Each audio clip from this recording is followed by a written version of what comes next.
Hi అండి, welcome to my channel. ఈరోజు చింతకాయ పన్నుమిర్చి రెండు కలిపి చేసుకునే సంవత్సరం పాటు నిల్వ ఉండే పచ్చడి ఎలా ప్రిపేర్ చేసుకోవాలో చూపిస్తాండి. చాలా ఈజీగా ప్రిపేర్ చేసుకోవచ్చు.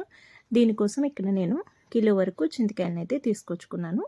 ఇప్పుడు ఈ సీజన్లో చింతకాయలు బాగా దొరుకుతాయి కదా, పన్నుమిర్చి కూడా బాగా దొరుకుతుంది కాబట్టి పచ్చళ్ళు ఎక్కువగా ప్రిపేర్ చేసుకుంటాము.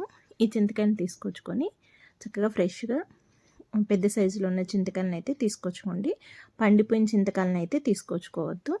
వాటిపైన పొట్టు ఈ విధంగా స్పూన్తో కానీ చాక్తో కానీ మొత్తం పైన పొట్టు అనేది లేకుండా తీసేసుకోవాలి. పొట్టు మొత్తం సపరేట్ చేసేసుకుంటే ఈ విధంగా పీసులు కానీ పొట్టు అంతా సపరేట్ చేసేసుకున్నాక ఈ విధంగా ఉంటాయి చింతకాయలు అన్నీ తీసుకొని ఇప్పుడు వీటిని రోట్లో వేసుకొని దంచుకోవాలి. ఇంతకుముందు నేను నా ఛానల్లో చింతకాయ పచ్చడి ఎలా ప్రిపేర్ చేసుకోవాలో వీడియో అయితే అప్లోడ్ చేశానండి. మీకు ఓన్లీ చింతకాయ పచ్చడి కావాలంటే ఆ వీడియో చూడండి. లింక్ మీకు కింద డిస్క్రిప్షన్లో ఇస్తాను. ఈ విధంగా చింతకాయల్ని రోట్లో వేసుకొని కొద్ది కొద్దిగా వేసుకుంటే దంచుకోవాలి. బాగా మెత్తగా దంచుకోవాల్సిన అవసరం లేదు. లోపల గింజ ఉంటుంది కదండి, అది మనకి వీటిని ఇలా దంచి పెట్టుకుంటే 3 డేస్లో సపరేట్ అయిపోతుంది. పెద్దగా ముక్కల్లా కాకుండా కొద్దిగా లైట్గా దంచుకుంటే సరిపోతుంది.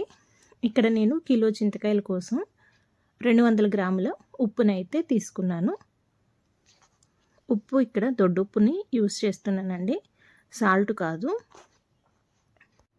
మనము నిలువ పచ్చళ్ళు పట్టుకున్నప్పుడు రాళ్ళ ఉప్పును వాడితే ఎక్కువ రోజులు పచ్చళ్ళు నిలువ ఉంటాయి. టేస్ట్ కూడా వేరే ఉంటుందండి, సాల్ట్ వేసిన దానికి దొడ్డుప్పు వేసిన దానికి. ఈ విధంగా రోట్లో వేసుకొని చింతకాయలు ఉప్పు కొద్దిగా పసుపు వేసుకుంటా కొద్దిగా దంచుకుంటున్నాను. మనం బాగా మెత్తగా దంచవసరం లేదు, గింజ అనేది పచ్చిగా ఉంటుంది కాబట్టి ముక్క కొంచెం చిన్నగా అయ్యే వరకు కచ్చపచ్చ దంచుకుంటే సరిపోతుంది. ఈ విధంగా దంచుకున్న చింతకాయని ఒక డబ్బాలో వేసేసుకొని స్టోర్ చేసుకోవాలి. 3 రోజుల తర్వాత మనకి గింజ అనేది చాలా ఈజీగా వచ్చేస్తుంది. ఇదే విధంగా మొత్తం చింతకాయ మొత్తం దంచి పెట్టేసుకొని డబ్బాలో తీసేసుకుంటున్నాను. ఈ పచ్చడి వేడి అన్నంలో కలుపుకొని తింటే చాలా అంటే చాలా రుచిగా ఉంటుంది. దోశల్లోకైనా టిఫిన్స్లో కూడా చాలా బాగుంటుంది.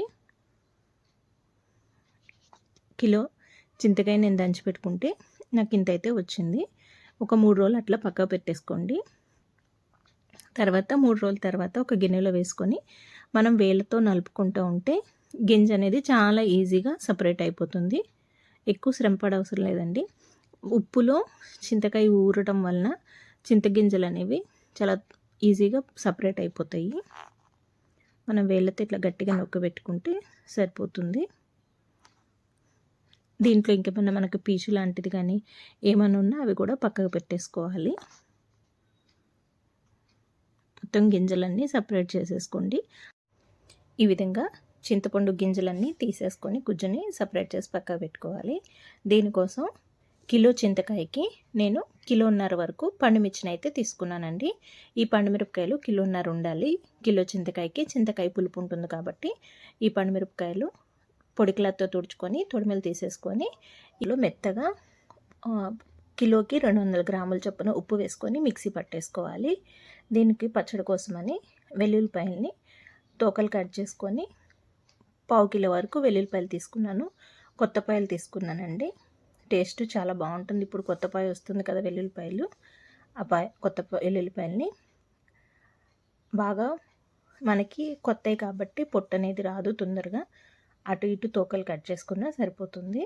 ఈ విధంగా వెల్లుల్లిపాయలను కూడా రెడీ చేసుకున్న 2 స్పూన్ల జీలకర్ర, మనం గ్రైండ్ చేసి పెట్టుకున్న పండుమిర్చి పేస్ట్, చింతకాయ గుజ్జు. ముందుగా మిక్సీ జార్లోకి వెల్లుల్లిపాయలు వేసుకొని దాంట్లోకి ఒక 2 స్పూన్ల జీలకర్ర వేసుకొని గ్రైండ్ చేసుకొని పక్క పెట్టుకోవాలి. తర్వాత మనం గుజ్జు తీసుకున్న చింతకాయ గుజ్జు ఉంది కదండి, దాన్ని మిక్సీ జార్లో వేసుకొని మెత్తగా పేస్ట్లో రుబ్బేసుకోవాలి. ఇక్కడ మీకు చూపిస్తున్న విధంగా చక్కగా మెత్తగా గుజ్జు రెడీ చేసేసుకోవాలి. మనం ముద్ద చేసుకున్న వెల్లుల్లిపాయ జీలకర్ర ముద్ద, ఈ చింతకాయ గుజ్జు రెండింటిని గ్రైండ్ చేసి పెట్టుకున్న పండుమిర్చి పేస్ట్లో వేసేసుకోవాలి. ఈ పండుమిరపకాయలకి కిలోన్నర పండుమిర్చికి నేను 250 గ్రాముల ఉప్పు వేసుకొని గ్రైండ్ చేసుకున్నా. ఇది మొత్తం బాగా కలిసిపోయేటట్టు కలిపేసుకొని మనం జాడీల్లోకి ఎత్తి స్టోర్ చేసుకుంటే సంవత్సరం పాటు నిల్వ ఉంటుందండి. చాలా రుచిగా ఉంటుంది. మనకి ఎప్పుడన్నా కావాలనుకున్నప్పుడు కొద్ది కొద్దిగా తీసుకొని తాలింపు వేసుకొని వేడి అన్నంలో కలుపుకొని తింటే చాలా బాగుంటుంది. మీరు తప్పకుండా ట్రై చేయండి. చూసారుగా అండి, ఎంతో రుచిగా ఉండే సంవత్సరం పాటు నిల్వ ఉండే చింతకాయ పండుమిర్చి పచ్చడి. నా వీడియో కనుక మీకు నచ్చితే please like, share, subscribe my channel. Thanks for watching.